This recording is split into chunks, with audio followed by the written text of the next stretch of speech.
lazima mimi nijitambue who we are. Kani the same wase tubadilishe.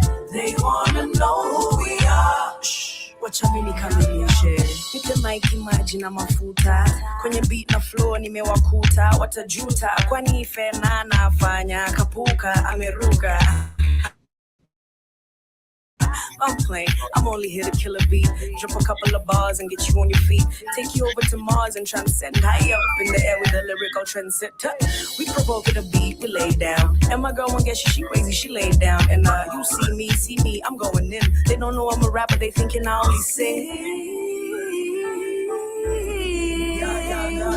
Feeling like Beyonce or Kelly rolling. The people step aside when they see me rolling. No, they don't know who we are. Si lazima mimi nijitambulishe. They wanna know who we are. Itabidi basi mimi wajulishe.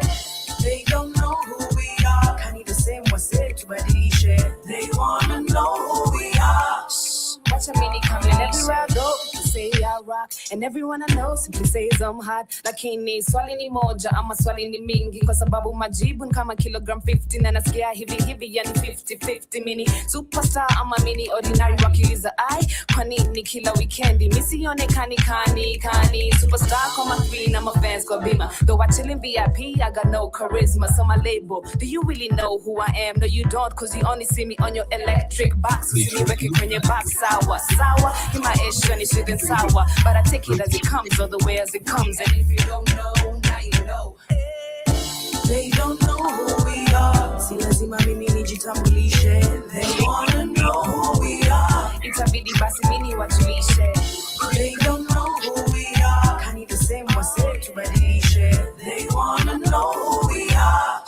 Watch a mini kamilishe. The road the woman who they shatter every beat, yeah. The road the woman who they scatter every seat, yeah. The Ronya Thiwa who they kill them with the flow. Ay. The east side, she they kill them with the nose. Cause everywhere we go, people always ask us if I'm phenomenal, she phenomenal. Double on the dose, overdose, she got a head top 10, killing number 1, and now they know. They don't know. One guess she. They wanna know. They don't know. Something like a phenomenon. They wanna know. Bring the beat back. Now that's music.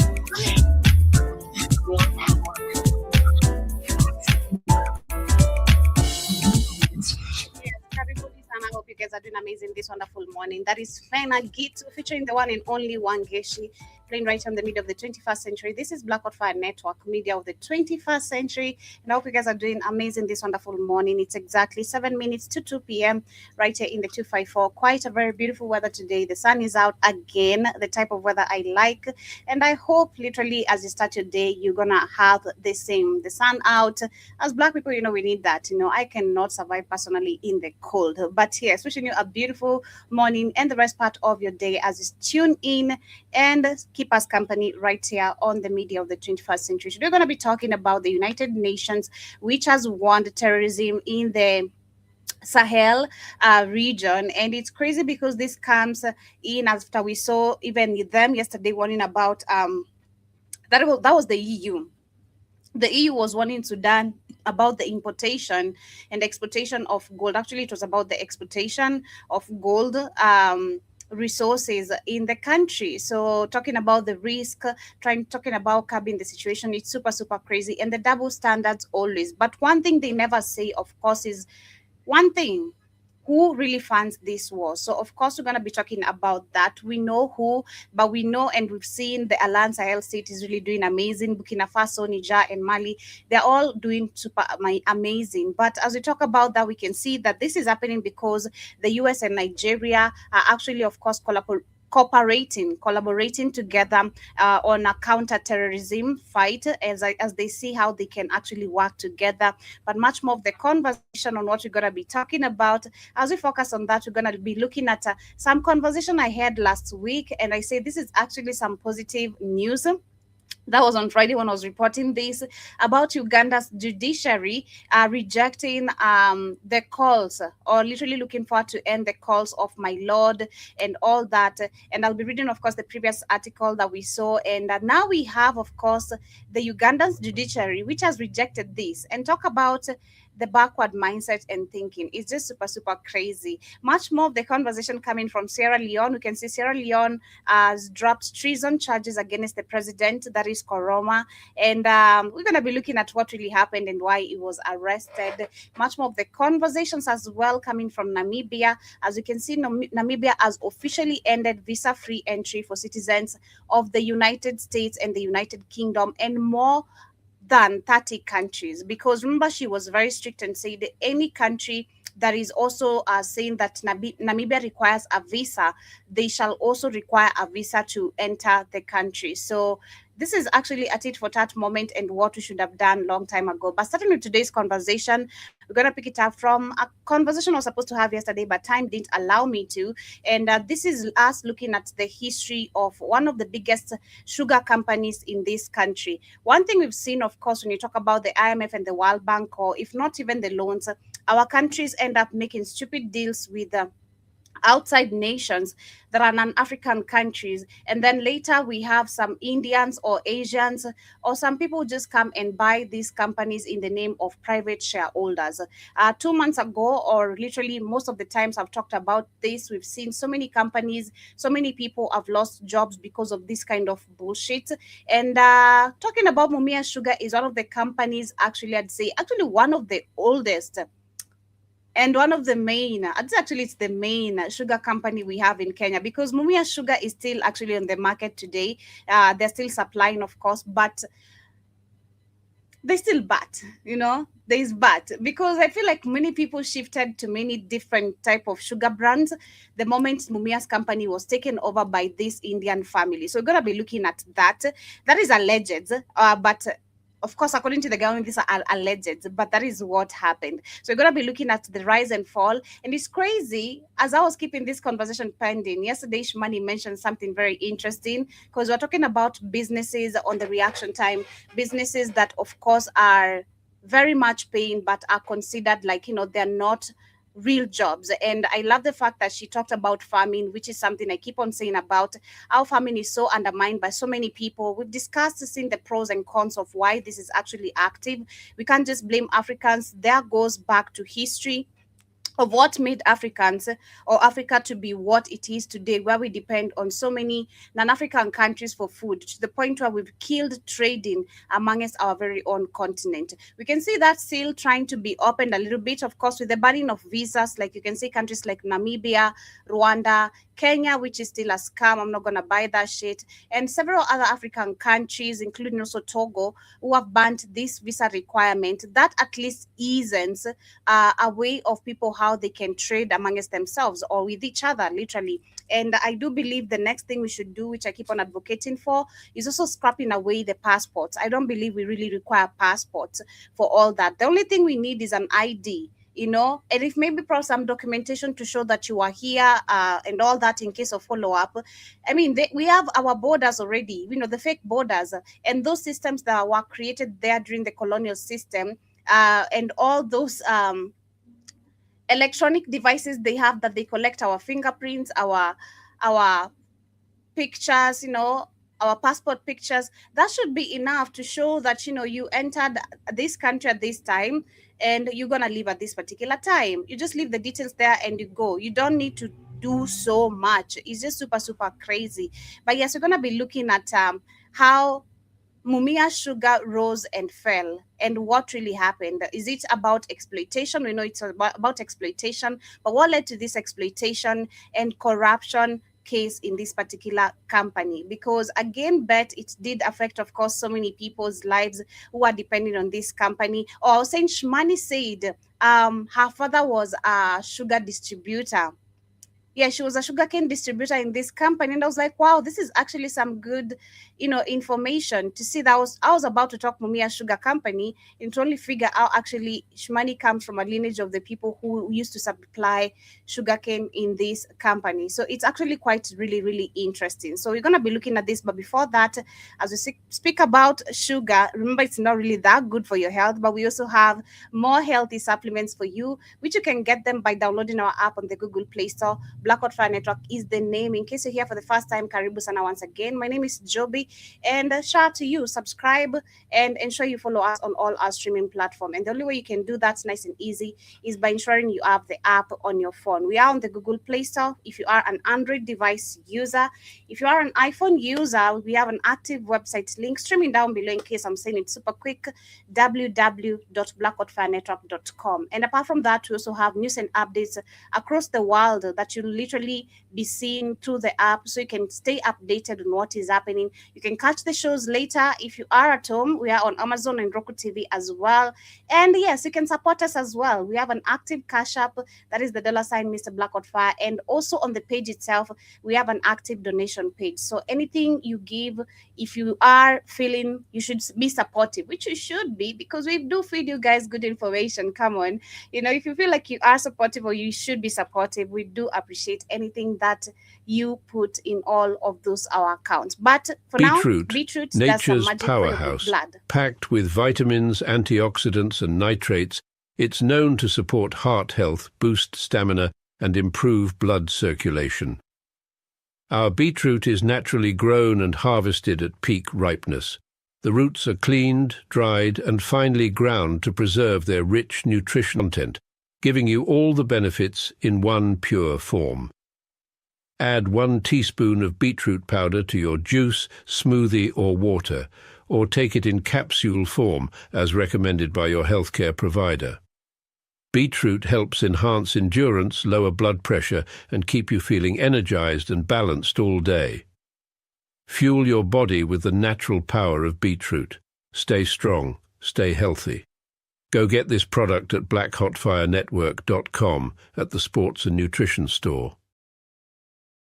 Affordable price. Now let's get into today's conversation. This is for educational purposes. Let me put my copyright disclaimer just in case of anything. This is a copyright disclaimer under the Section 107 of the Copyright Act 1976. And this video is going to be used only for teaching, research. It's only for entertainment, teaching, and research purposes, nothing more. So let's get into it. This is one of the companies in Kenya, so stay guided. At its peak, Mumias Sugar Company was producing up to 300,000 tons of sugar annually, contributing over 60% of Kenya's sugar needs. It wasn't just dominating the local market, it was the largest sugar producer in East Africa. In East Africa. I didn't even know it was the biggest in East Africa. Wow. I really didn't know it was the biggest in East Africa. That is something else. Yeah, I didn't know it was the biggest because Mumias sugar was really, really big. Personally, growing up, like it was such a flex. It was such a flex at some point because I remember after especially meeting my dad, it was still a big deal because also they grew up in sugarcane farming a lot. So I used to actually want to go every time I used to go to the western parts of Kenya, Kakamega region, because I do believe Mumias sugar is in Kakamega region. So I used to want so much if I could visit this place. Like every time, I remember the first time my dad took me to my grandma's village, I was like, man, I wish I can just go and see where Mumia's company is, the Mumia Sugar Company is, and I can experience or see how they process all this. But actually, processing of sugar is very easy. I've seen it. Man, shout out to TikTok. I've seen all these videos on TikTok, and they're very easy. Is you just squeeze the sugar cane, blend it, and then the juice you dry it. You can put it maybe in an oven. And then when it dries, you have sugar. It's just very easy, actually making sugar at home. But yes, let's go back to this. This factory supports 2 million people from Kakamega, 1.8 million people from Bungoma, 890,000 people from Busia. Mumias offered So you can hear how big of an employment rate it had created. If it's rate of scale, right, it had created such a large job opportunity to so many families or many young people, and especially in the western parts of Kenya. Opportunities to millions and brought prosperity to the locals as farmers greatly benefited from Yep. cane farming in the area. Exactly. And why it was so booming, I'd say, especially in Kenya, is because sugarcane till to date is still a very active considered farming, actually. And because yeah, if you go like especially on sunny days, I don't know why Kenyans love sugarcane, especially on sunny days. It's always crazy. I don't know. Because I also do take a lot of sugarcane when it's super sunny, but it's so nice. Sugarcane is just super nice. So yes, we do have a lot of active farmers who participate or participated in sugarcane farming. So you can see how before the markets were destroyed, when we were talking about the markets last week and why many local farmers today struggle.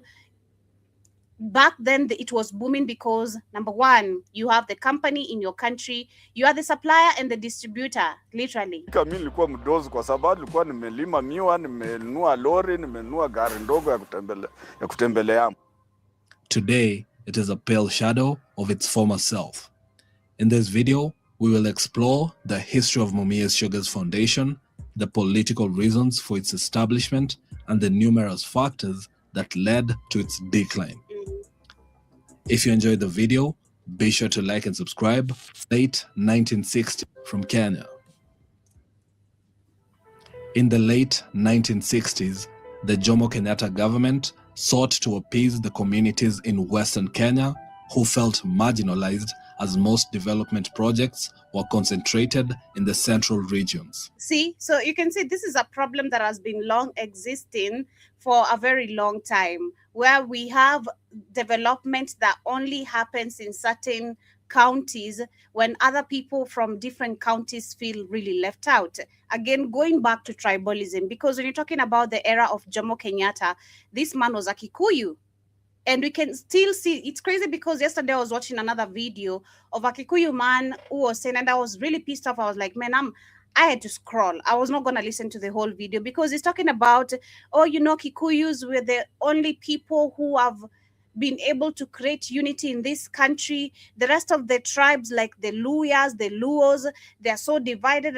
I'm like, and again, it goes back when every time we're talking about the issue of tribalism in Africa, it's some old generation Negroes, I swear. Because the new generation is not talking about that bullshit. They don't even know what you're telling them. What do you mean I'm a Kikuyu? How is it helping me? How is that supposed to be? How is it bringing food to my table?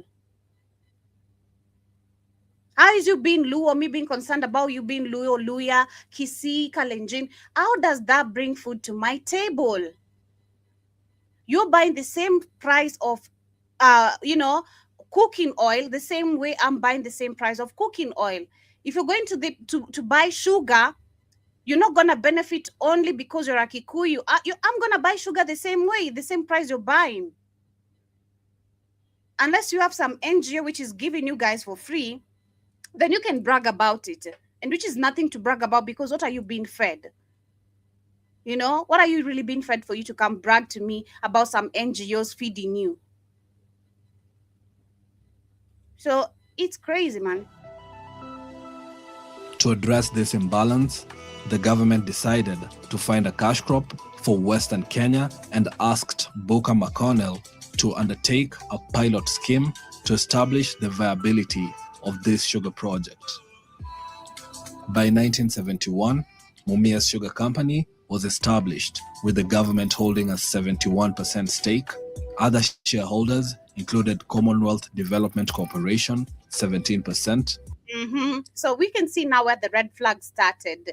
So we own 71% or shares of the company. But of course, in every development of a country, and especially something that is supposed to be benefiting a country or a specific area, because generally you can say this was the biggest sugar company in East Africa. So you can imagine, I'm trying to maybe assume it was not just only supplying to Kenyans, of course the country itself, but supplying to Uganda, Tanzania, and maybe Rwanda if it extended further than that, because I understand also East Africa, the number of East African countries now we can see is not what we had back then. Some of the people have just added themselves within course of the years. You know, countries like Somalia, we've seen them joining the East African community, and a few have joined the East African community, but majorly people knew it comprised of only Kenya, DRC, Rwanda, Uganda, and Tanzania, 5. So others have added themselves or been added. So yes, I'm trying to imagine, number one, how large they used to supply. I think I'm gonna have to check on that as we see. But the red flag started from the word go. So we have the Commonwealth Development Corporation, which also held or had a 17% share of the company. And it's only some bullshit. That's why they start. That's why I keep on questioning most of these developments, like the Dangote, this whole Dangote thing. We can see there's good bank people. We know who the good bank people are. It's good. It's one major, amazing project happening in East Africa.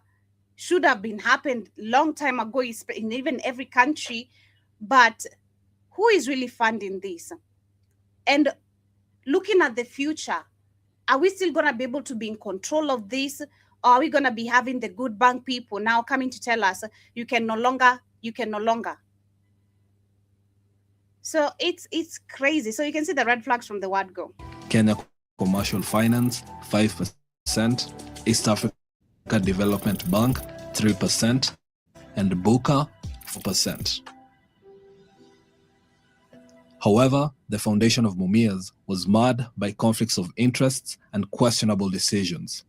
For example, the feasibility study was conducted by a subsidiary of the company that designed the factory, which was also a subsidiary of Buka.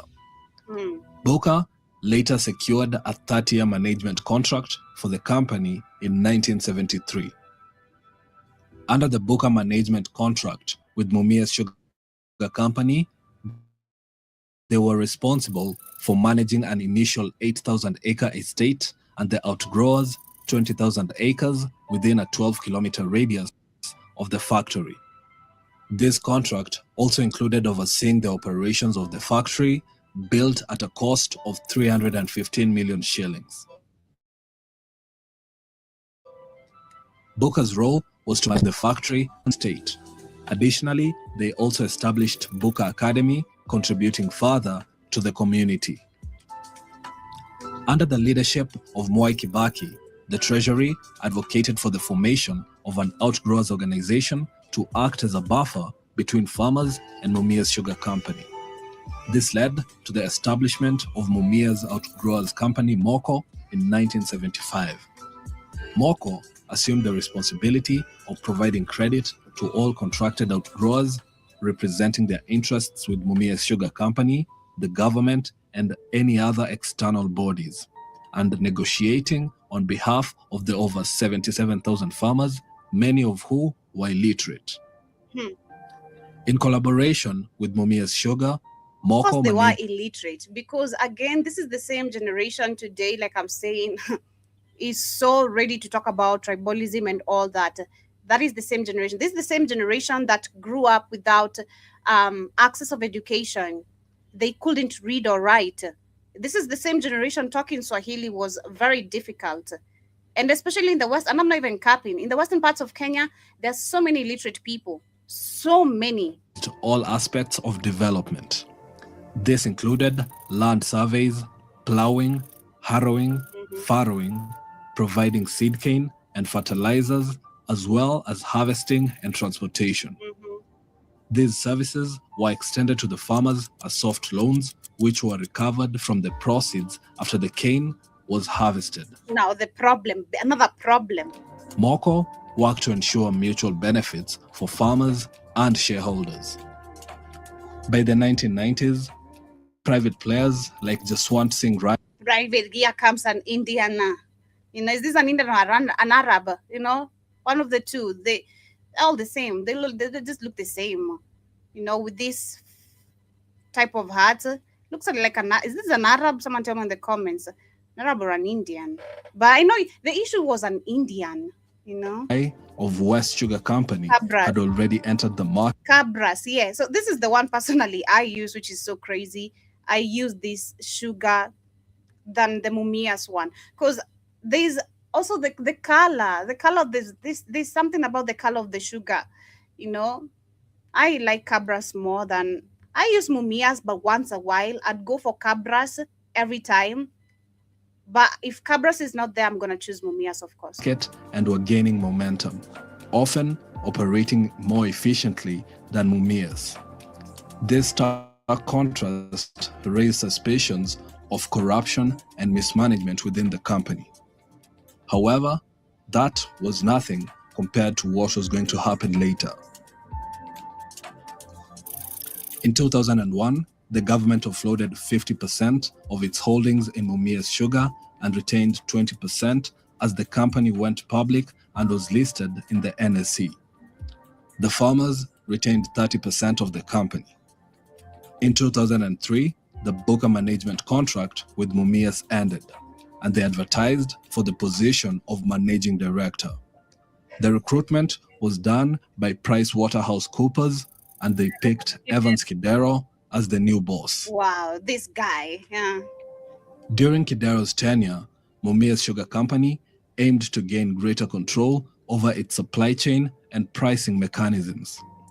Some sources suggest that political interests influenced this decision, intending to weaken the collective bargaining power of the farmers.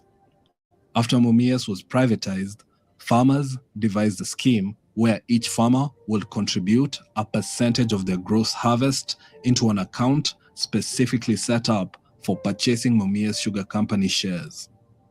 This collective effort aimed to give farmers a unified voice on the board of directors through their representation under Mumias Outgrowers Company, MOCO.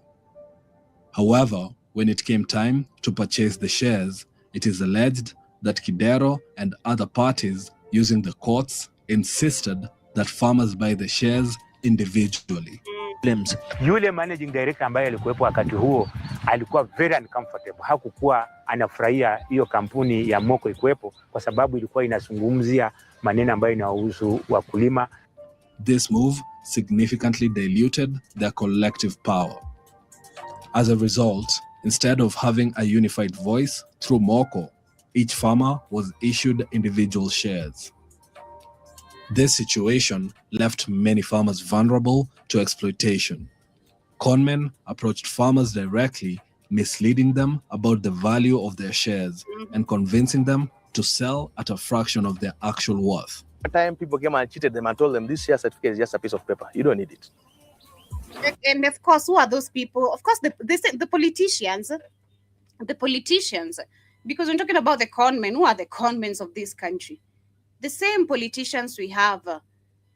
And of course, we're talking about illiterate, a group of illiterate people who cannot read and write.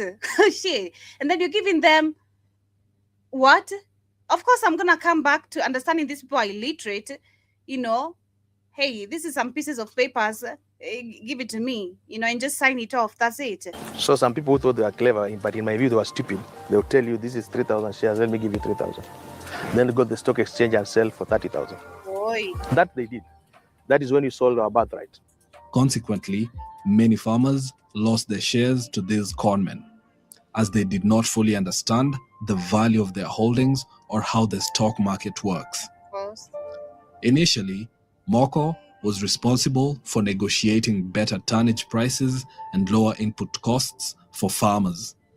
By cutting off this link, Mumias Sugar Company could lower the price per tonnage without consultation and charge higher rates for inputs. By 2009, MOCO was completely paralyzed and had stopped operations. Actually, the management of Mumias Sugar Company used some of the politicians to ensure that MOCO is kicked out. And that's when things... Politicians, there's the rising and falling of our public-owned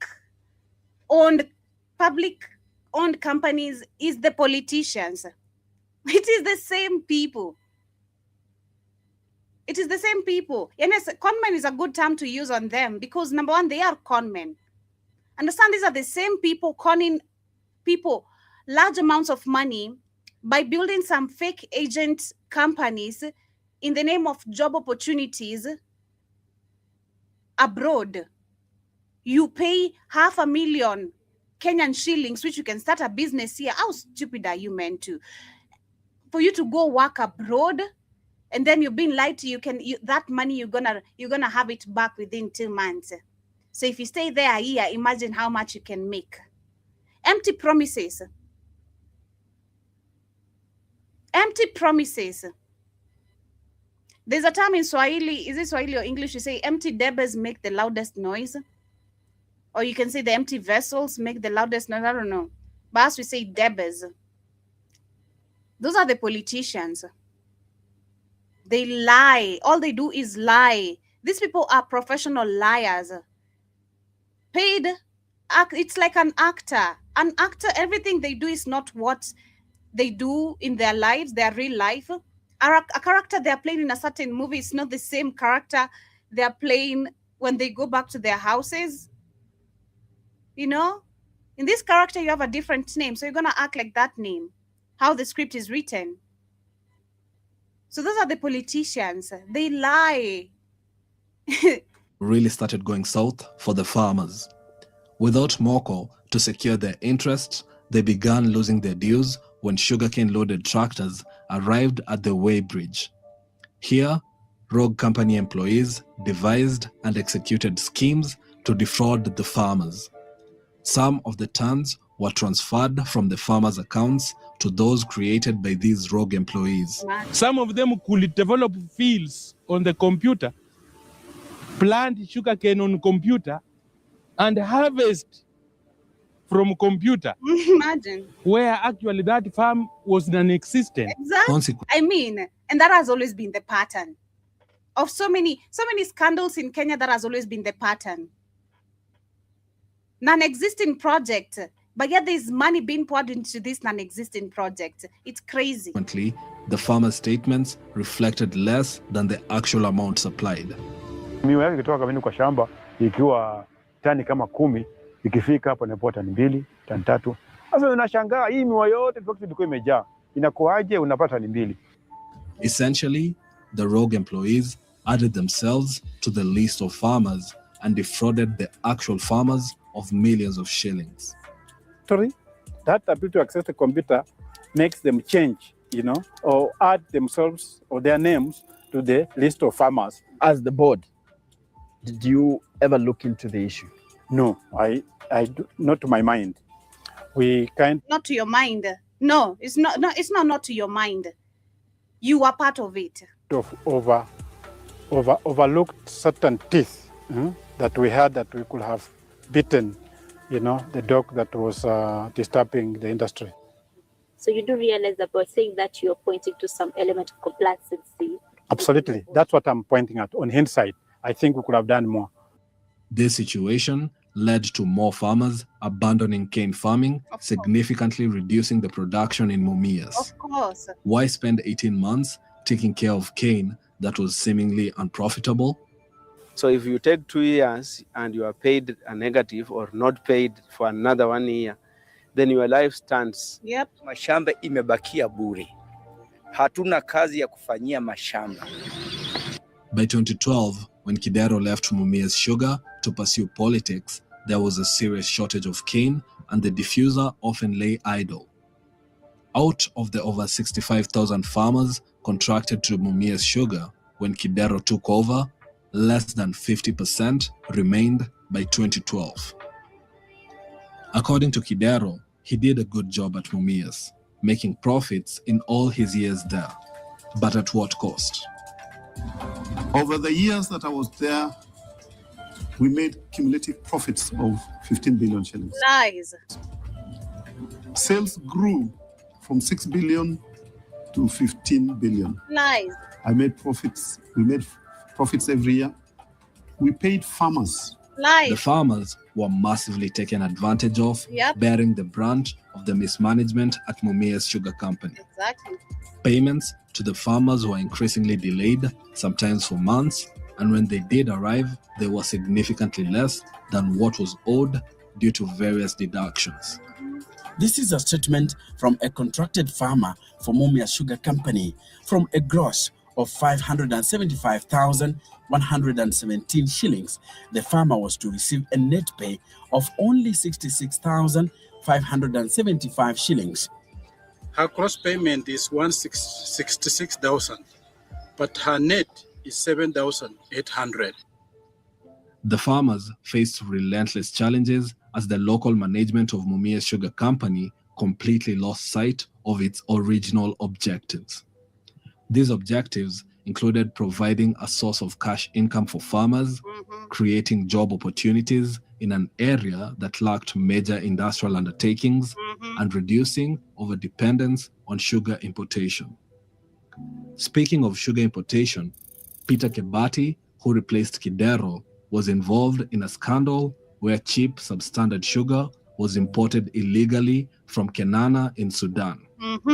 This sugar was repackaged. So, kill a company, then you start. This is just crazy. You kill a company for you to start depending on other people who are getting now genetically modified. I don't know. These processed sugars. This is, man. These puppets are crazy. I'm telling you, these puppets are crazy. These puppets are super crazy. Why would I kill something that is already making my work easier here and go start depending on people who I'm going to have to pay more for them to give me something I already have here? You have the farmers, you have the company. What else do you need? And you're not just, even you are a large distributor in many. Let me see. Let's see how many. Which countries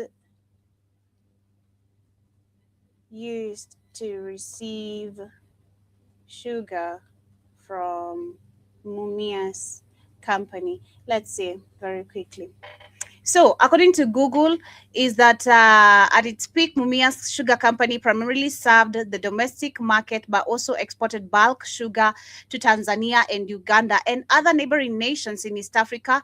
Additionally, the company exported thousands of metric tons annually to the United Kingdom and the European markets under the CPA EU trade agreement. Wow. Packaged as a product of Mumia's Sugar Company, packed and sold to the market, cutting off the farmer entirely. Imagine. Evidence Imagine. And we keep on wondering why our markets will never grow. See the problem. Well, we can actually make it so easy here. We have people want to make it so complicated. And then you're going to have a bunch of white people, of course, saying Africa cannot manage itself. Because of the people we have on the front who are literally leading a country. Africa cannot govern itself. And the worst thing is that we're all thrown in the same basket. Just because of some people cannot critically think and use their brains and say no to this corrupt system. No, but because you want to pocket your billions by doing what shouldn't work for a country to make the white man happy, then you go ahead with it. This is just so crazy, man. This is indicated that this had been going on for at least 2 years. Why even Kenya Sugar Board itself allowed the Mumia Sugar to import sugar? Exactly. A very important question. How did we get there? From producing, from literally, producing to you importing?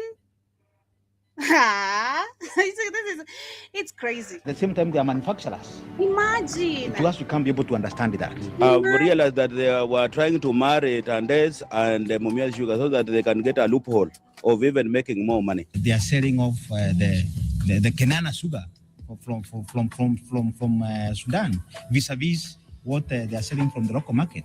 So the biggest culprit of the current problem which the sugar sector is currently facing, it is Mumia sugar. An investigation was underway which led to the KPMG forensic report. In 2014, KPMG conducted a forensic audit on Mumia's sugar company, revealing extensive mismanagement and potential corruption. During Kidero's tenure, contracts were awarded to unregistered companies and tenders were approved despite being submitted after deadlines. Kidero also ignored internal auditor recommendations, leading to significant financial mismanagement. By implementation of non-income generating projects that left a big hole in the company's finances, including building a perimeter wall, tarmacking all the roads within the company, the loss-making power generation and water bottling plant. Kuna hiyo administration block ambayo alijenga. Nasikia ya kwamba watu wa National Construction Authority wanasema ya kwamba hiyo nyumba is not habitable, ya kwamba haiwezi kutumika tena kama ofisi. So unakuta ya kwamba zile pesa ambazo zimeenda pale zaidi ya milioni 800, hizo pesa zimeenda na maji, zimepotea. Peter Kibati was accused of opening an undisclosed bank account in Dubai for sugar sales and engaging in unauthorized procurement practices. Wow. Other key individuals were also implicated.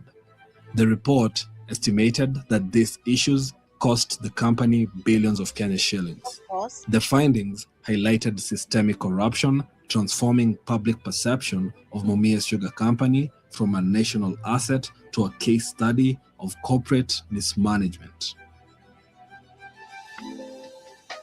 Mumia's town, once vibrant and bustling, faced severe decline as Mumia's Sugar Company struggled. Shops closed, unemployment rose, and the population dwindled as people left in search of better opportunities. Farmers, heavily reliant on sugarcane production, were hit the hardest. Internal mismanagement played a significant role in the company's downfall, but external factors also contributed. The Kenyan sugar market was flooded with cheap imports, often through dubious means. Sio ni kusema hiyo ni sukari bandia. Sasa kama mimi naweza kuelewa hiyo, wale ambao wanasimamia kwa nini hawawezi kushika hao? Si lazima wafanye kazi yao. Na tunataka kuona mambo haya yakifanyika, because we cannot have illegal sugar coming into this country and destroying the livelihood of farmers. They didn't change a goddamn thing. They didn't. If I'm to do my research, actually, if I go to the supermarket right now and tell you how many sugar companies we have in the store, and that's why personally, I was watching a video today of a lady who was saying she doesn't have a specific type of oil she uses. Man, I'm heavy on using just one specific brand of cooking oil. I'm not the type to jump from this to this to this. No. Even ugali flour, I have a certain brand I use. Even spaghetti, there's a brand I eat. Even rice, there's just a brand. I don't go picking just anything because, oh, it's rice. Oh, okay, cool. It's just rice. No, it's not. Remember we had plastic rice here? We had plastic fish in this country. These people have not stopped the importation of nothing that is harmful to people's health. If they really did care, we have a long way of so many things to track back that you should have prevented but didn't. Talk about the COVID-19. I'm not going to get to so many details. Okay, let's talk about polio. Oh, okay, let me not get into so many details. How many things that are harmful to Africans that these puppets have not stopped? So please, Uhuru Kenyatta, you might be the most loved, but you really, one thing you knew to do is actually handle corruption, but it was very much active. It's crazy, man. As the company neared collapse, the Kenyan government intervened with bailouts, attempting to revive the once proud symbol of the nation's sugar industry. In 2015, President Uhuru Kenyatta authorized the release of 1 billion shillings to jumpstart Mumia's Sugar Company. This was followed by further capital injections, with bailouts reaching more than 3.5 billion shillings by 2018. Errol Johnson was appointed as the new managing director. Wow, a whole white person, a whole white man in charge of a company in Kenya. Are we joking? Am I really surprised? Hell no. But yeah, a whole white man as a manager. In 2015, tasked with reviving the company. Having served on the Moko board, he explained the challenges of running Mumias Sugar without a body representing farmers the way Moko used to. But then in 2009, Moko collapsed. I was a member of the board of MOCO. I sat on the board for 2.5 years. While it always had its problems, it worked. And it was a great way of communicating to the farmers. For me, it was easy to pick up the phone and call the chairman of MOCO or call the GM of MOCO and say, quick, come and have a meeting. We've got a problem here. Now, when I have a problem somewhere 60 kilometers away, who do I call? There's no central body representing the farmers. Johnson, who was earning 3.4 million Kenya shillings per month. What? Yeah. 3 point what? A month. A month. Attempted to resign When I grow up. 3 times unsuccessfully before eventually fleeing the job. Not only did he leave the troubled company, but he also left the country entirely after just 2 years at the helm, citing the government's failure to provide the timely financial assistance. If government happens to bring even 1 billion here now, we'll find the board of directors will be sitting 3 times in a month, and they pay each other 60,000 every sitting. Despite the massive infusion of capital, the funds seemed to vanish into a black hole of debt and mismanagement. There was no significant improvement in the company's financial position or operations. The bailouts, intended as a lifeline, appeared to merely delay the inevitable. After years of struggle and decline, Mumias Sugar Company reached its breaking point in September 2019. The company was placed under receivership by Kenya Commercial Bank after failing to pay its debts. Wow. PVR Rao was appointed the receiver manager. However, the High Court blocked the bank from auctioning the company's assets, a last-ditch effort to protect the assets and potentially revive operations. The KCB management saw the only viable route for the recovery of Mumias Sugar Company was to allow a private entity to inject capital and manage the company for a few years until it could pay off its debts. With the successful bidder acquiring the factory, the nucleus estate, and the responsibility of thousands of frustrated farmers.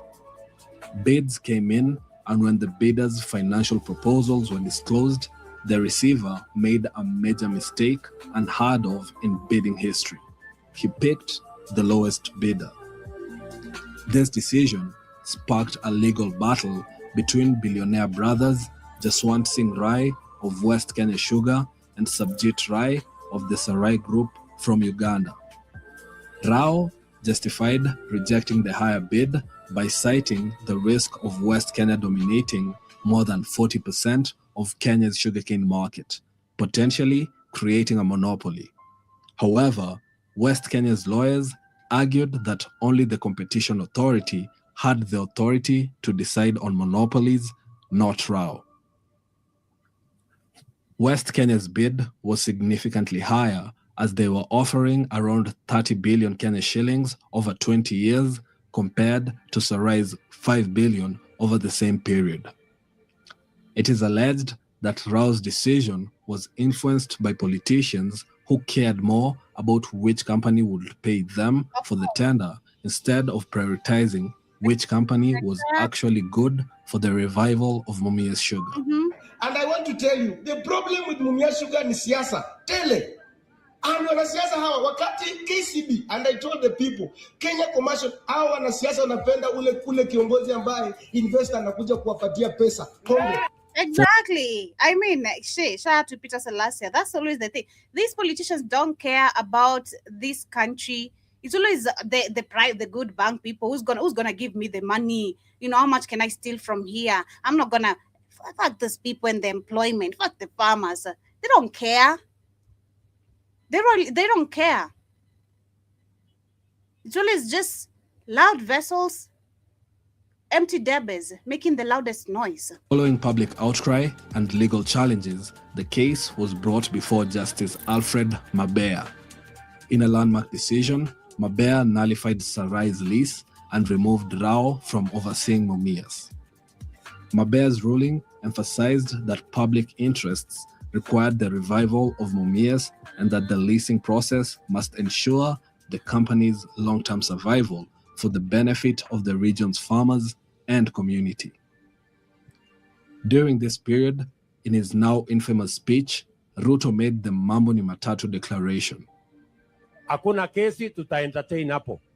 Kesi watoe na wao wenyewe watoke. Nyinyi mnanielewa? Tunaelewana? Na nimewaambia mambo ni mangapi? Matatu. Wakitaka kuniletea kisirani, either wahame Kenya, ama nitawaweka jela, ama wasafiri waende mbinguni. Around this time, Jaswant Singh Rai, who had the potential to save Mumias due to his proven experience with Kabras as the oldest private sugar miller since the 80s, he ended up being abducted. This shows that on 25th of August 2023, at exactly 5:42 on the 22nd, a Land Cruiser car, which we have confirmed is currently at the Kilimani police station, stopped at Wood Avenue Junction. A double cabin follows between two other cars, and within seconds the car is seen blocking the vehicle, boarded by Rai, and two men come out. In this video, out of the two men, one was seen to be armed with a gun. Upon his release, he eventually dropped the case and his pursuit of Mumias Sugar. Mumias Sugar Company resumed operations on December 1st, 2023, after 4 years of inactivity, starting to receive sugarcane from farmers and releasing sugar to the market in 2024. I hate to be the prophet of doom, but deep down, I feel like Mumias Sugar Company will just fail again and become politicized for the 2027 general elections. Why do I think so? Well, remember when I mentioned earlier that the founding of Mumias Sugar Company had conflicts of interests and questionable decisions, citing how Buka approved the feasibility only because they were going to get the tender to manage Mumias and build the factory? Turns out, sugar isn't that feasible in small shambas, but they ignored this as their own interests were the priority. In a declassified letter from 1971, sugar farming consultant BCJ warned about the feasibility of Mumias. He pointed out that smallhold plots couldn't benefit from economies of scale. They tried to mimic plantations, but smallhold farms are fundamentally harder to profit from. This is why, aside from corruption and plunder, public sugar millers have all struggled. Even top sugarcane companies like West Sugar of Kabras, supporting over 60,000 farmers, still have to subsidize their sugar production with imports because Kenya's way of sugarcane production just isn't as profitable compared to other places with significantly larger plantations. Cane mostly thrives when grown in large plantations that are strictly controlled to fully benefit from the economies of scale. Expecting thousands of farmers to run their individual farms at the required standard has been difficult for all 9 privately owned sugar millers in Kenya. As Wands stated in the declassified letter, the outgrower is an individual. He can't be hired and fired even if it were politically acceptable to do so, which it is not. And yet, the collective fortunes of the entire body of outgrowers and the milling company itself depend absolutely on the willingness and ability of each and every grower. Share your Yeah, so that is the rise and fall of Mumias Company. This is just crazy. Total theft. That is what we can see from this story. Total theft. Total theft. Number one, it was developed because understand the people demanded some development in their country, claiming that there is favorism where other counties are developing that and theirs are not. So because Mumias, or the western parts of Kenya to be specific, there's active planting of, sugarcane, which is considered as the cash crop there, Jomo Kenyatta and the Commonwealth Development came and decided to fund the whole project. But we can see, having all this again, puppets, people are so greedy. They came and completely tore down the company, destroying literally the local farmers' lives. This is just so crazy. I don't understand the backward thinking of these people. It's just always so crazy. It's just super crazy. It is so crazy. Cabros is still very much active, of course, in Kenya. Mumias is still very much active. But again, who is really benefiting? And like you can see, the local farmers literally were completely thrown out. This is just super, super crazy. And this is a copy and paste, I believe, if we're to do so many histories like this, of so many companies in different African countries, from Kenya to Tanzania probably, and especially right now having Samia Suluhu, I bet a lot is going to collapse. But yeah, from Kenya, let me use Uganda. Tanzania is still quite safe.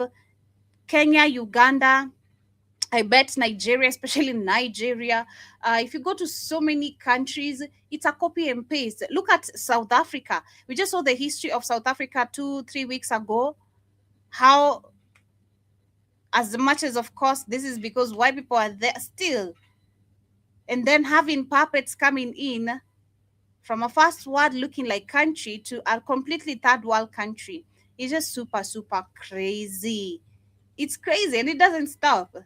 It doesn't stop. It continues. So long as we're still tied, of course, to these organizations that are funding us fake money, this is always going to be the pattern. You get yourself in debt. You maybe come up with a really clear, good project that can make your country develop economically, grow itself, actually. And then you have some white people who see what you're doing. They're like, yeah. They come lie to you. You give them some shares,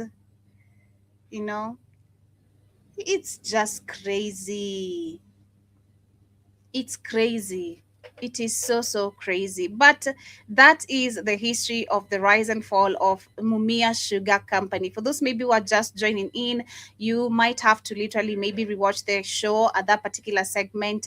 It is explaining the rise and fall of one of our biggest sugar company in East Africa that was back then before it collapsed, and how it really collapsed. So I do hope you enjoy that particular segment there. But moving on to other conversations, we have some more information, and I do believe this is where, again, maybe Africa needs to. I do love Namibia president, how she's moving, and of course, looking at the Alliance Sahel state, how they have been moving on the move of tit for tat type of move, because that history, I'd say, how do I even put it? I want to put it in a very understandable way.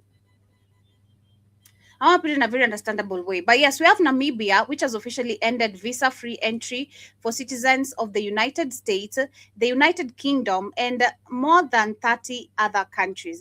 Now, earlier this year, she said that any country that is going to be asking Namibians for visa, whether African, America, or European, they are going to be facing the same energy. It's a tit for tat. And I do love it. I do love actually this, because I've been saying we should be doing this for the longest time. We should have been doing this for the longest time.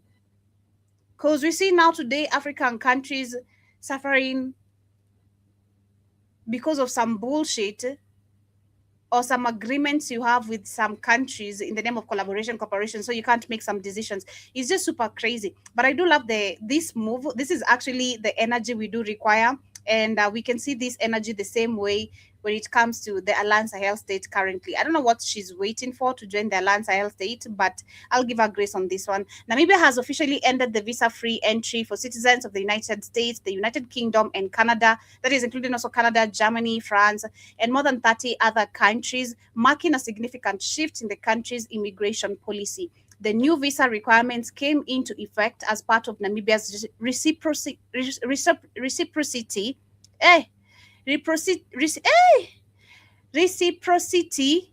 policy, a principle that requires countries to offer Namibian citizens the same travel privileges they receive. The government officials say that the decision is aimed at promoting fairness in international travel after years of Namibians facing visa restrictions when visiting many Western nations. And according to the Namibian government as well, nationals from countries that require visa from Namibians, passport holders, will now also need visa before entering Namibia. Authorities say that the policy is not intended to discourage tourism, but to establish equal treatment between nations.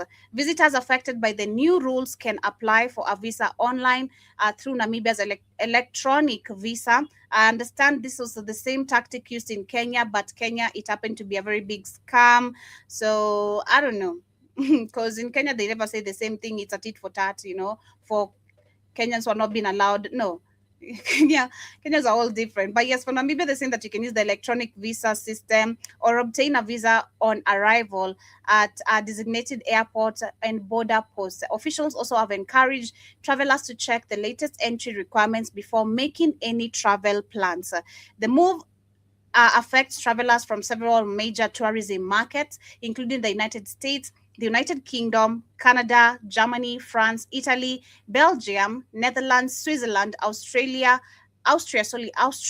and Spain, and among others. Meanwhile, citizens of countries that already enjoy reciprocal visa-free agreements with Namibia will continue to enter without a visa. A Namibian Minister of Home Affairs has also said that the policy reflects the country's commitment to protecting its national interests while maintaining positive diplomatic relations with international partners. The government believes reciprocity, yeah, I said it correctly this time, is a standard practice in international relations and hopes the move could encourage more countries to consider their own visa requirements for Namibian citizens. This is actually very beautiful. I mean, someone says, who really wants to go to Namibia? I do. It's only some people who don't like traveling. I'm a Sagittarius, man. I love traveling. And now that we have a car, shit. I love traveling personally. I would love to go to Namibia. I would love to go to Namibia. I mean, I don't know so much about Namibia, but I would love to go to Namibia. Why not? Why not? I mean, currently it is under at least quite a good leadership, because we can't praise it too much. There might come some sort of decisions that might be changed. These presidents only love putting a character on the first year. So I can give her too much props, but I do love she's doing some amazing major turns in the country. Remember also by the beginning of this year, she had promised the citizens or the students of the country there's going to be free access of free system of education, literally. And come 2026 when it started, actually, yes, we have so many people who are going to school for free without paying school fees, as it should be. Should have been that way a long time ago. On the other end, we can see we have the Sierra Leone, which has dropped treason charges against their ex-president Koroma. And I just want to discuss about this slightly, because when it comes to these puppets, I keep on saying it's crazy how they think.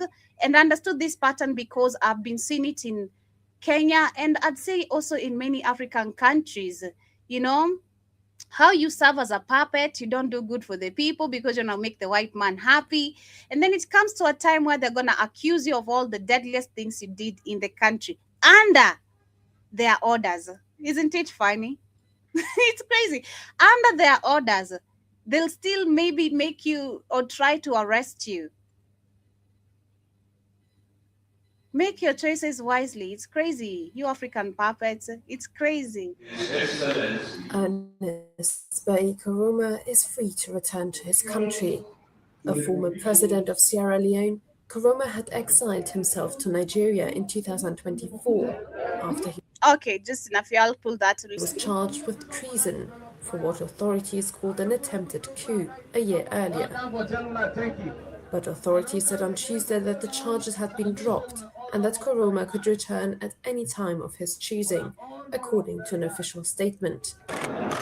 In November 2023, 21 people were killed and 18 arrested after armed attackers stormed several military buildings, 2 prisons and police stations. Authorities later said that the attacks were a military coup attempt. No reason has been given for the lifting of the charges on Tuesday, but some political insiders believe the government is trying to promote national unity. Mm-hmm. Yeah, but that is what is happening in Sierra Leone. On the other hand, we have Uganda. That was last week where I reported about Uganda's lawmakers who said they will no longer say "my lord" or bow to judges into a decolonization push. This was last week reports where I gave it, and now we can see that the judiciary in Uganda has said that they're not going to change any of those terms. They want to continue addressing their judges according to the slave master's way. So last week, Uganda's Law Society had directed its members to stop calling judges "my lord," "your lordship." I don't even know what the F is, your lordship. That's so crazy. Sounds so crazy. "My lady," and "your worship." What's your worship? Why would you call me your worship? This is so crazy.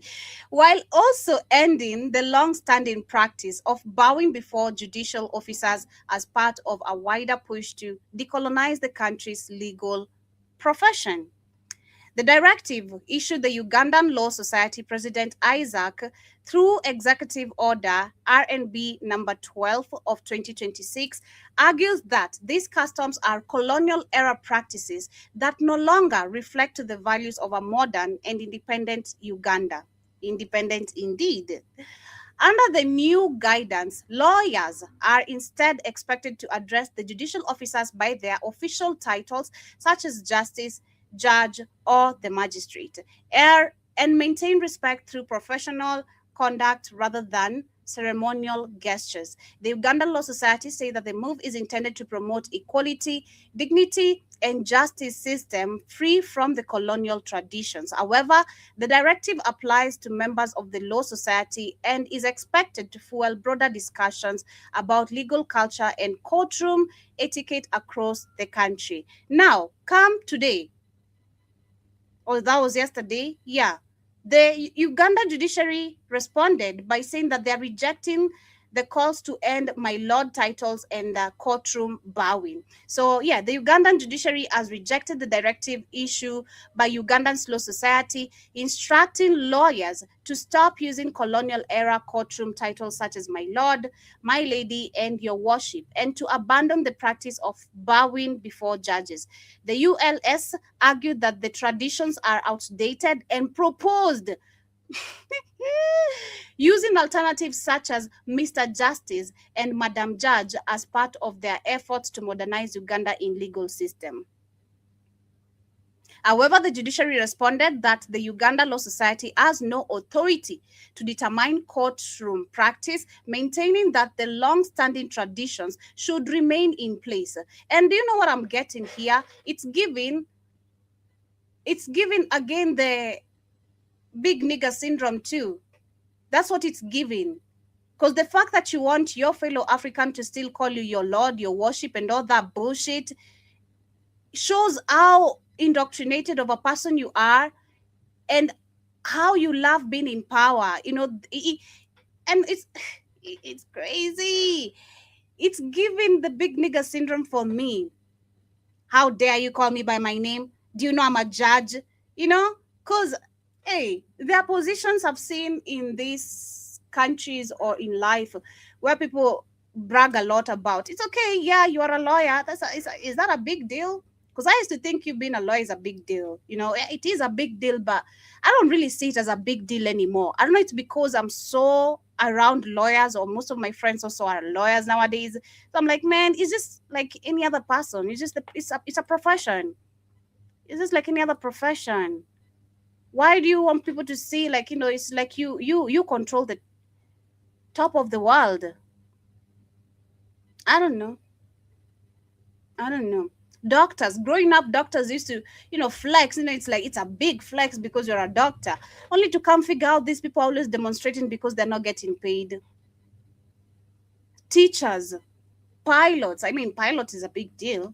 Hey, you're handling lives. Shit, I'll consider that a big deal. I'll consider and I bet the check is also big as the deal, you know. But yeah, I don't know. This is just giving the big nigger syndrome for me, that you don't want to be addressed by your name because you're a judge. How dare you call me by my name? It's so crazy. Shout out to Ugandans and shout out to the Kenyans who say, no wonder you guys look like the TBT, the Throwback Thursdays of Kenya. You guys are so behind. You look like a throwback of Kenya, you know. It is so crazy. It is so crazy. But on the conversation of today, which is the main, as I'm going to cue a video about Namibia as we get closer to winding up, we have the UN, which has warned terrorist threat is spreading across West Africa and the Sahel. Again, they're back with it. Remember yesterday we had the EU saying that Sudan should stop exporting. Is it importing or exporting? Let me see if I can find that article today again. Yeah, that says stop exporting gold. And I'm like, the same people stealing from you are the same people who want to tell you what you should and shouldn't do. It is just super crazy. Let me see. Where was it? Let me see if I can find it. Yeah, it was the EU warning Sudan about... I don't think I have it. Yeah. It's crazy, but listen to this. The United Nations has warned that terrorist groups are expanding their reach across West Africa and the Sahel, using increasingly sophisticated methods and threatening the stability of coastal states in the Gulf of Guinea. On the security situation, the threat posed by terrorists and other non-state armed groups remains acute, especially in the Central Sahel and northern Nigeria, rapidly targeting coastal states in the Gulf of Guinea. These groups are adapting their tactics, increasingly using advanced technology such as drones, means of communication, and cryptocurrencies. Lies, lies, lies.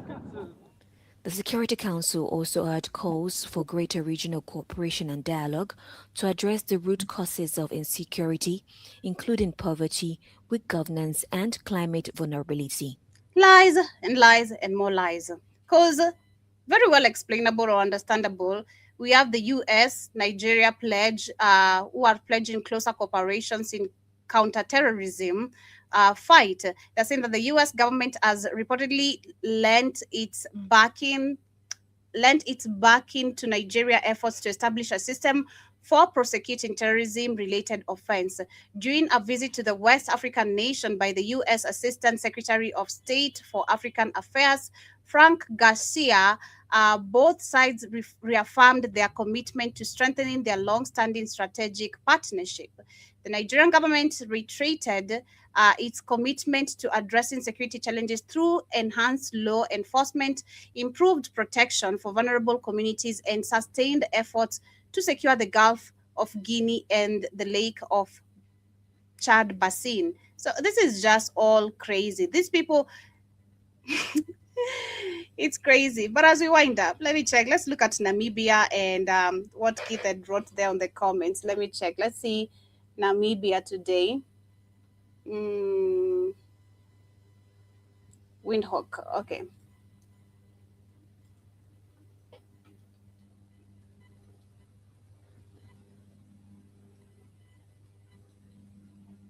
Windhoek.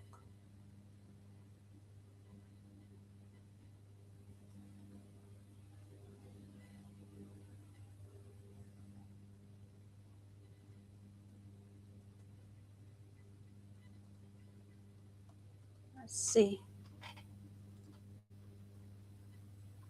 See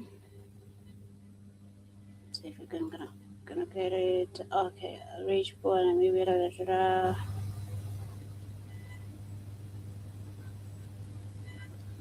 let's look at this one.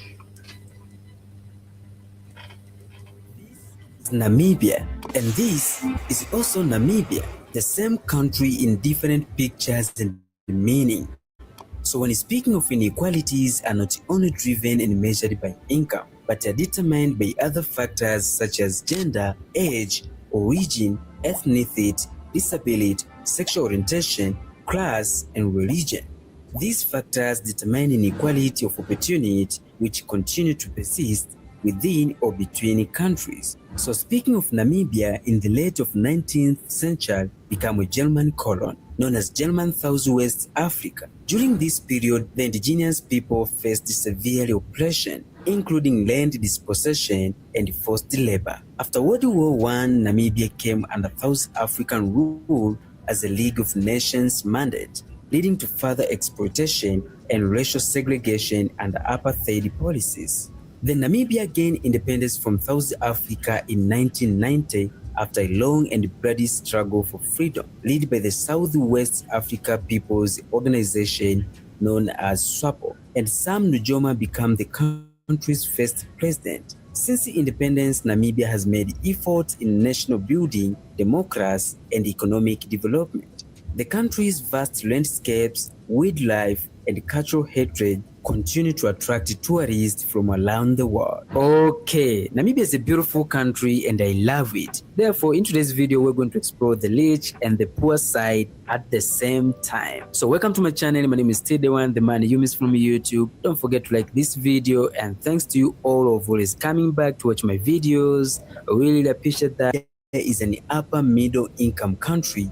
Despite being an upper middle income, poverty and inequality level is very high. According to the 2021 Multidimensional Poverty Index, showing that 43.3% of the Namibian population are multidimensionally poor. Not only that, Namibia ranked as the second most unequal country in the world in 2017 after South Africa. Historically, apartheid policies entrenched economic disparities, with wealth concentrated among the white minority, while the black majority faced systemic discrimination, such as uneven access to education, healthcare, and employment opportunities. Also, about 4,000 commercial land owners, mostly are whites, own around 50% of the arable land across the country, despite a land reform process. According to the FAO, around 42% of the arable land was owned by whites at the time of independence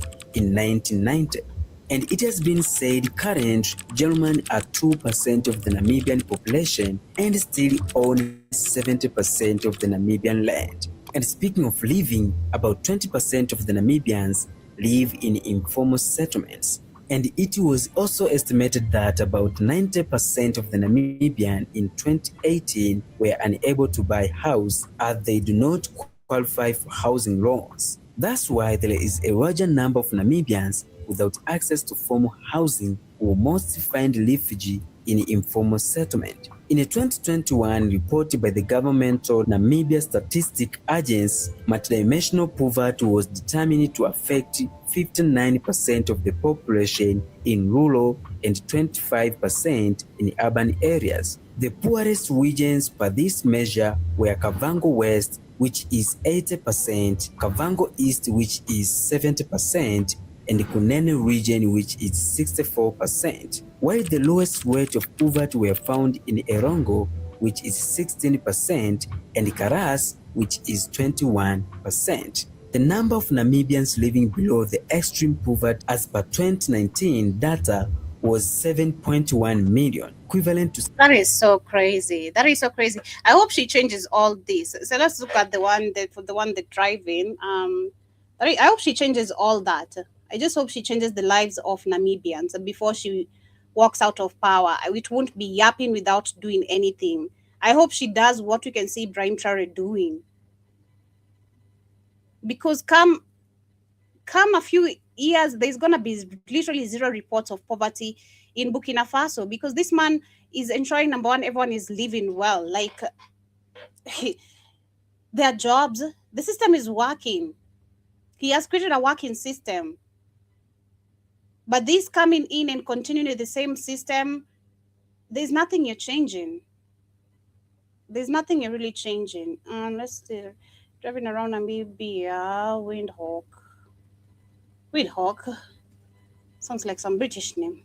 Windhawk. Let's look at this. The few that we wrap it up.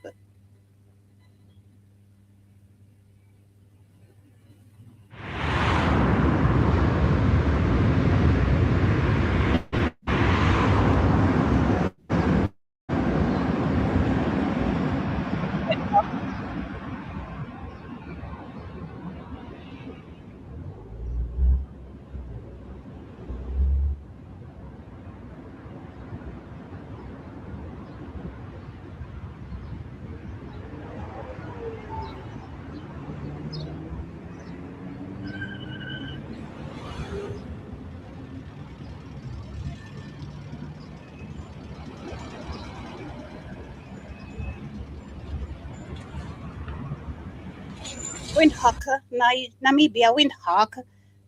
I don't know, it sounds funny, Windhoek.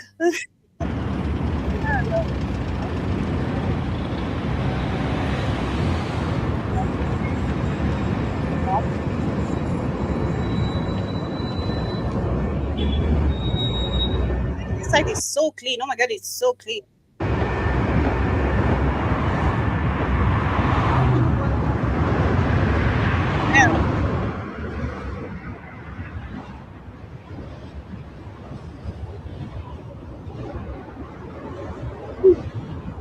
Man, it looks beautiful.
So clean, damn, it's really clean. I've not seen even a goddamn piece of paper. Like, it's so clean. Nairobi, you can't walk. Nairobi, you can't walk. Okay, there are places like, when you go to like Kilimani, Lavington, no, even Lavington is no longer posh like that, like when I was growing up. But yeah, Kilimani, Westlands, Parklands. Yeah, those are the places you're gonna find maybe this type of cleanliness. And maybe the government area offices. Yeah, but in our city, there's always someone who's trying to dump some sweet paper somewhere.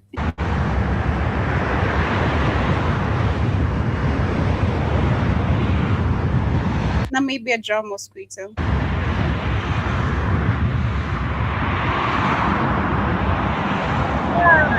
Yeah, there are no street vendors. I'm not seeing no street vendors.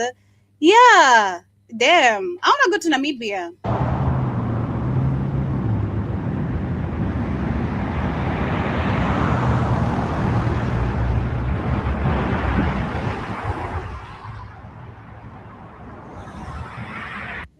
I don't know. It seems like to be having a weather like Kenya. I don't know if it's cold or it seems like it has a temperate weather like Kenya.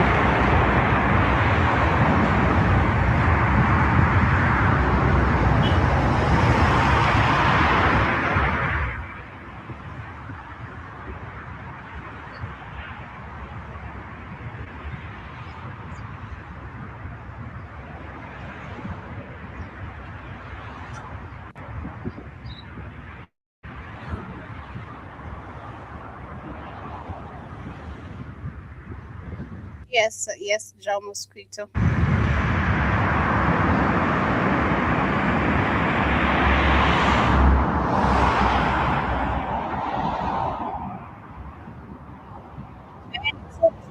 I'm literally, the only thing that is puzzling me about this video is the cleanliness. Leave alone even the damn it.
Yeah, so that's I think around the city. Let's see another one and then wrap it up there. Let's see if we can see another one. This one is given.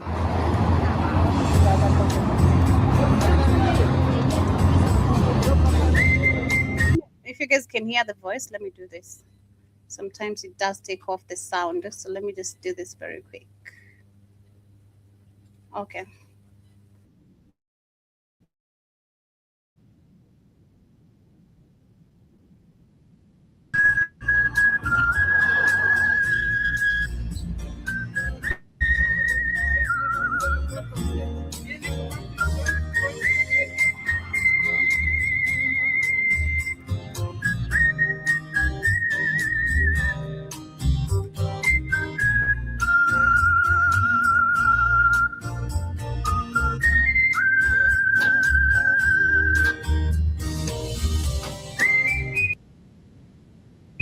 Bunch of white people.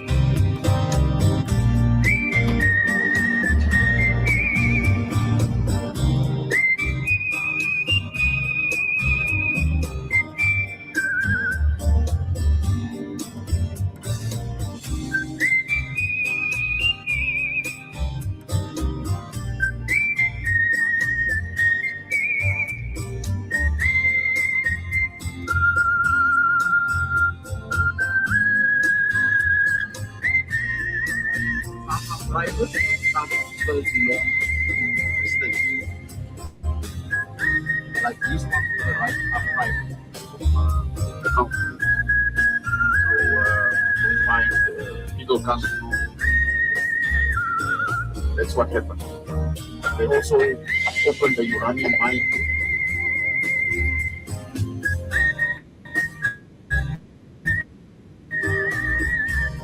And also the other company is a sharing deal.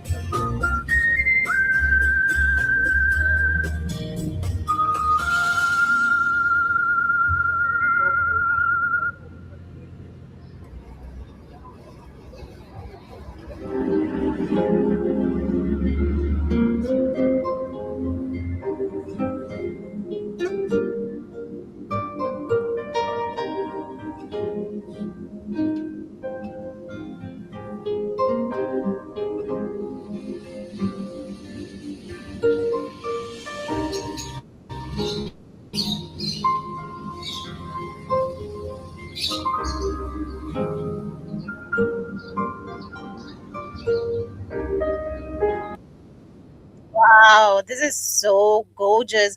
This is giving the house, this is giving outside the house. We were in Mombasa where Keith had paid for a trip in Mombasa.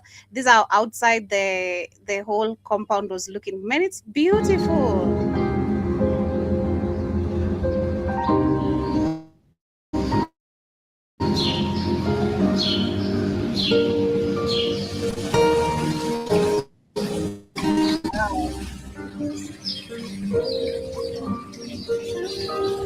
Now these are places I wanna go. Shit.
Yeah, but in case, of course, you want to continue with much of that, just go to YouTube and look for the same videos, and you'll see the beauty of Namibia. It's really beautiful. I love it. It looks really nice.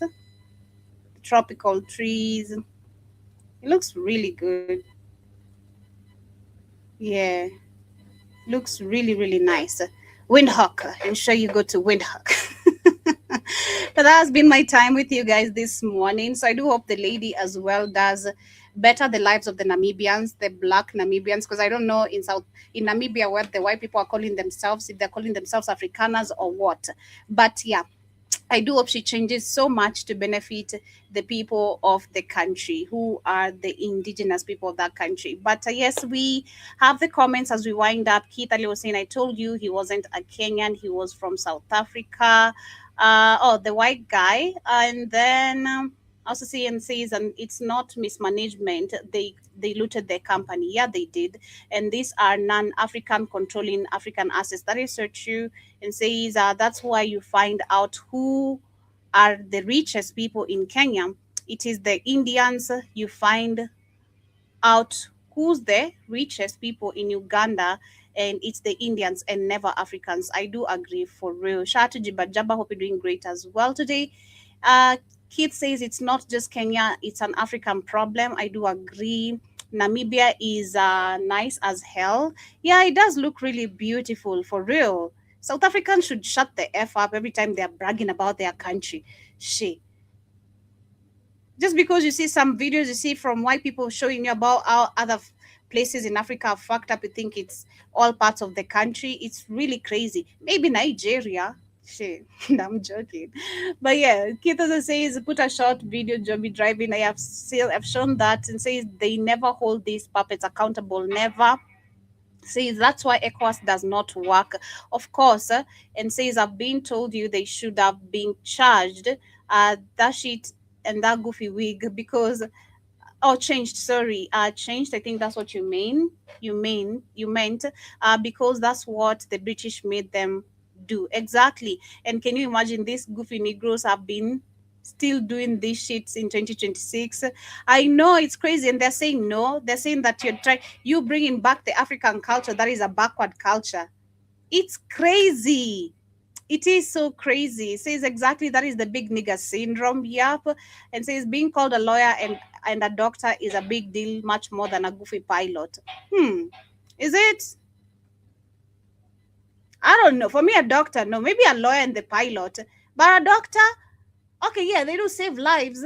But do they get paid? That's the question. Because these people are not getting paid for shit. They're always demonstrating. They're always just demonstrating about not being paid. So I don't know. I don't know. But yeah, I'm assuming. Maybe they are. But Keith also says it's so funny because it's them that's paying for the shit, because how are these terrorists buying these advanced weapons exactly? From who? And buying them because they are only a few. I do agree. Countries that make these weapons, and none of them. You should have just stayed on the comment section. You should have just stayed there. You are just good on the comment section. I was just winding up. You should have just stayed on the I know you're going to wind up. Yeah. But then you show where you start going crazy. Doctors don't make money in Africa because Africa is corrupt, doesn't pay them. Go around to Africa. The doctors are the most highest professions in the world. That's why they come to America. Go to Britain and France and everywhere else. Doctors are highly paid, Joby. Doctors are millionaires. Are you insane? Africa don't pay nobody because it's corrupt. But around the world, doctors are wealthy. That's why people go to be doctors. That's the highest paid profession in the world. That's what's up. I don't know. I can't touch people's blood. I'm good, man. I prefer talking than touching people's blood wounds. I'm just I'm good. asking. I'm not talking about a goopy pilot. Goopy pilots don't make as much as no damn doctor. and not as important as a doctor. All right. Just ask. Okay. Ask before you leave. Just type this up real quick for me. Say, what is the salary of a surgeon in New York City? What is the salary for a surgeon? Because I can't go through all the damn different specialties that they do. Let me say a surgeon. What is the average? What is the average income for a surgeon in New York City? $575,000. What is it? 500. They're saying for the median salary for a general So surgeon. it's half a million a year. Pardon? It's 500,000. You said $575,000. so almost half a million. I think it's more than that. So they say it's $500,000 a year. So this guy makes Joe, he makes a lot of money. So 550,000, that's $500,000 a year. So, but I think that's probably on the short, probably on the low side, because I don't think no surgeon makes under $1 million a year, especially not in New York. So yeah, Joe, but they make a lot of money. They don't make no money in Africa because Africa is corrupt. That's why there's a shortage of doctors in Africa because they leave. I'm not gonna stay in Africa making no peanuts as a doctor, but I can go to America and Europe and China and make money I'm supposed to make I'm a doctor. I'm not gonna be striking in the streets. Are you crazy? All the education I had, you think I'll be striking in the streets? Anyway. All right.